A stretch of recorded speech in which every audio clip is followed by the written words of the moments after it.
When I first agreed to do this talk, or when I proposed to give a talk here, I said I would talk about CERN. And the organisers were somewhat taken aback when I said, actually, I think I'll talk about sand, which is why I'm dressed for the beach, obviously. But I want to talk about the role that sand has played and is playing in the biggest exploration science that we have today. So I want to start with what we mean by exploration. So since the sort of beginning of animal life on the planet, about 500 million years ago, that animal life has been asking questions about its surroundings, such as, where am I? What's good to eat? Who wants to have sex with me? Over the next millennia, we asked pretty much the same questions as we evolved. I won't highlight which one in particular, but we started asking more philosophical questions, like, why am I here? What's out there? What's stuff made from? Why are things the way they are? What's going to happen? And what I want to show you today is that sand has played a key role in us trying to be different from every other species of life on Earth, to try to answer some of these more philosophical questions. So what I want to do is start with, what is sand? Why am I focusing on sand? So sand is silica, or silica is an example of a silica, which is a combination of silicon and oxygen, kind of like glass. Okay, and from this, we can make all sorts of things. Telescopes, microscopes, optical communication devices, microprocessors, particle detectors, which is what I mainly work on. So I want to now go forwards in time, but then go backwards in time, to where did all the sand come from in the first place? Why can we play with it as much as we can? So let's go back a little bit further, to about 4.5 billion years ago. How did the Earth form? So elements such as iron, nickel, compounds such as silicates were formed in supernova explosions somewhere out in the galaxy. And some of that material accreted and formed a fledgling Earth. And as that accretion got bigger and bigger and bigger, the temperature of the Earth increased, such that the iron actually got so hot it melted, and just through gravity went down to the core of the Earth, which is where it still is. The silicates stayed on the surface. They've got a much higher melting point, so they stayed on the surface. And in fact, you could argue that the reason we've got a nice planet to inhabit is largely due to silicates. We've got something nice to be on. Be nicer on the beach, but you know, it was there.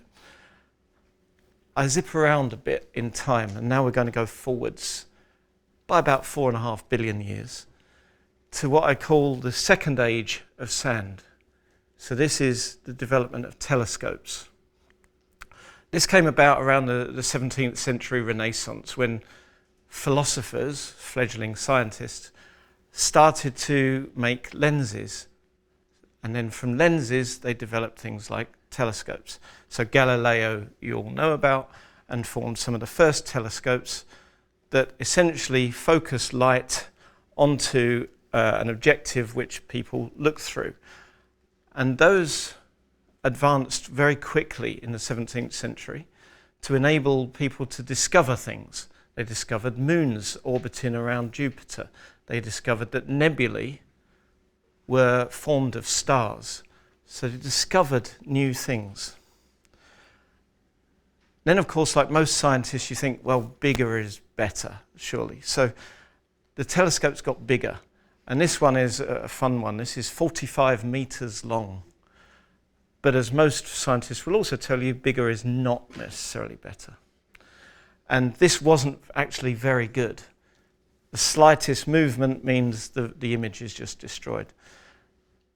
So then the first quantum leap, if you like, the first big leap in telescope technology came with Isaac Newton, later in the 17th century, who invented a different type of telescope called the reflector. And this used mirrors. So now we've got lenses and mirrors all made of sand. Okay? And these were much, much better. And then the second big development that happened much more recently, just a few decades ago, is again based on sand. It's the development of a microprocessor and imaging sensors.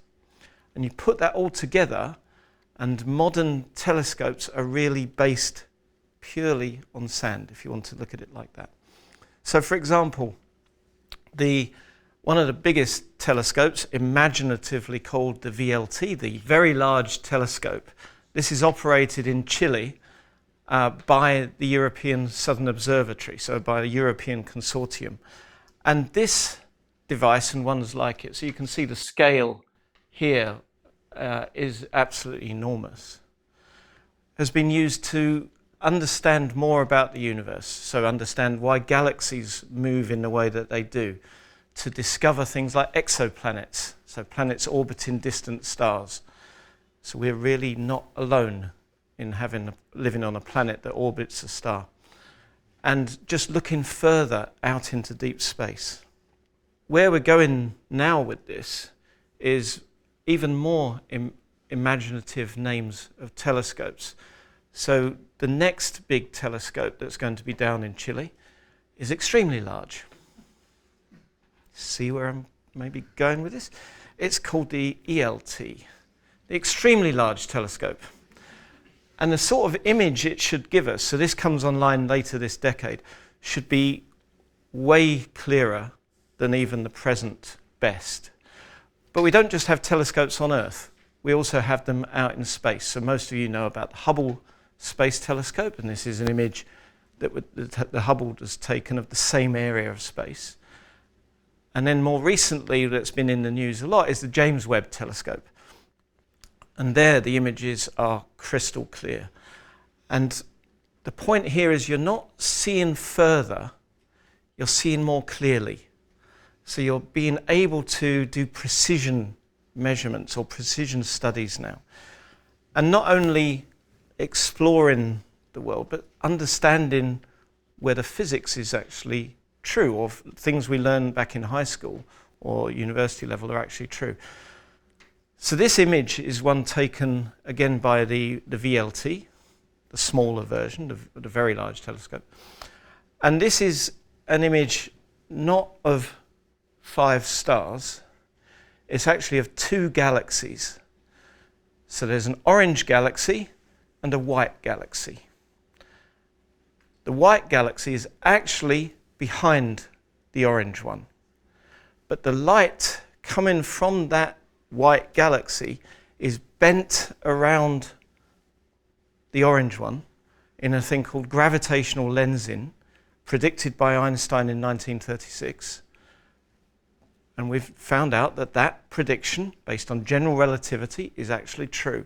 So what we're seeing is 4 images in a thing called an Einstein cross of one galaxy hidden behind another. So by looking out into the galaxy, we're able to test physics at the largest scales with general relativity. But you don't just have to rely on really expensive, big telescopes down in Chile. A lot of the study you can do yourself now. So with the advanced imaging sensors, good digital cameras, some pretty basic kit, you can take images like this one here. And this was taken by one of my friends out in France, so quite recently, using this relatively simple setup. Brings me on to the third age. And the third age is microscopes. So microscopes were really developed around the same time as the telescopes, so again the 17th century Renaissance. And they've actually changed very little over time. They've got a bit better, a bit clearer, lenses have got a little bit better, and they reach magnifications of about a factor of 5,000. Again, we don't just use human eyes to visualize what you're seeing there, but we've moved on to digital sensors and displaying on screens to make life a lot more easy. If you want to go to bigger magnifications, though, you need to start using particles and not light, such as electrons. So this is a picture of an electron microscope, a bit bigger, but it can resolve things that are much, much finer. And it can go down to sort of the nanometer scale, so much better than optical microscopes. But the most powerful microscopes on Earth, in fact, the most powerful one at the moment, is the Large Hadron Collider, which is where I've been working for quite a long time now. So to go inside the atom, go inside the nucleus even, and understand what happens inside that, we need particle colliders. And the LHC is the biggest and best example of that so far. And we can really go deep inside and figure out why nuclei behave as they do, and see how quarks and gluons that are inside the nuclei actually behave.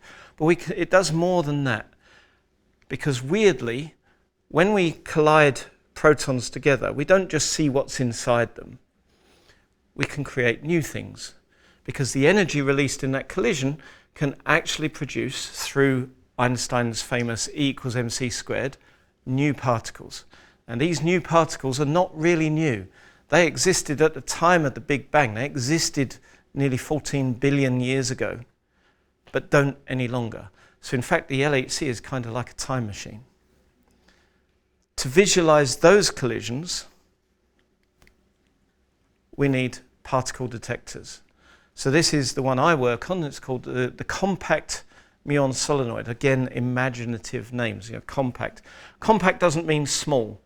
You can see the size of the people at the bottom there. It means we've managed to get it as small as possible. Compared to our competitor Atlas, it's small. And you can see sand has played a key role with us. This is a meeting we had last year where we even drew our logo in the sand. Many of the constituents of the CMS detector and the others are also made of silicon. So again, sand is playing a key role in the heart of these devices. And these can detect the passage of particles with incredible precision. And these particles that are coming out of the collisions are traveling near to the speed of light. So this is quite a feat that they can do. And the images we take are a bit like this. Okay, they're kind of artificial images reconstructed by computer software. But from these, by looking at billions of these, we can understand more about the universe. And we have so far published about 1,300 peer-reviewed papers. I'm not going to go through all of them now, but you can. They're freely accessible. Everything we do is open to the public. And we're really exploring the depths of the universe, trying to understand more. But we want to do better than our present detectors. So this is an example of what that highlight there is, what an electron, one type of subatomic particle, looks like in our present detector. So this is kind of green blob. We're building now a new detector to do similar job, but like with the telescopes, it gives us higher precision, more detail, more information to try and understand more and more and more. And this will take us into about the 2040s, something like that, doing exploration physics. But of course we want to do bigger and better. And again, we're quite imaginative with the titles of our colliders, so the Large Hadron Collider. So far this is called the Future Circular Collider. At some point, hopefully it's not future and it's present day, so maybe it will change its name. So this is about 3 times the size of the present LHC, but it's 7 times more powerful because we know how to improve our sustainability, our efficiency, and produce better and bigger devices. For me, this second and third age, the microscopes and telescopes of sand, are converging now. So, for example, the particle collisions that we study at CERN are leading to an understanding of why galaxies may behave the way they do, why they move the way they do.